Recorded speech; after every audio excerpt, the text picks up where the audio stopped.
మరి తెలుగు భాషలో ఈ మృత భాష అవుతున్నటువంటి ఈ రోజుల్లో మరి ఇటువంటి సభలు నిర్వహించడం అనేటువంటిది చాలా ముదావహకం. మరి గతంలో హైదరాబాద్లో కానీ తిరుపతిలో కానీ మరి నిర్మించినటువంటి దానికంటే కూడా చాలా భిన్నంగా మరి ఇక్కడ ఏర్పాటు చేశారు. మరి ఈ తెలుగు భాష అంతరించిపోకుండా ఉండాలి అంటే తప్పనిసరిగా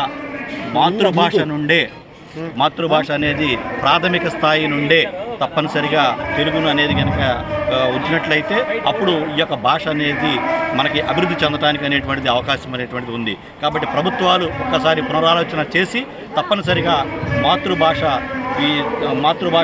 మాతృభాషలోనే విద్యా బోధన ప్రాథమిక స్థాయిలో కనుక ఉన్నట్లయితే ఎంతో ఉపయోగం అనేటువంటిది ఉంటుంది.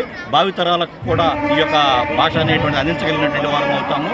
తప్పనిసరిగా మరి అటువంటి కార్యక్రమాలు అనేటువంటి ప్రభుత్వం వారు చేయాలని మేము మనస్ఫూర్తిగా కోరుకుంటున్నాం.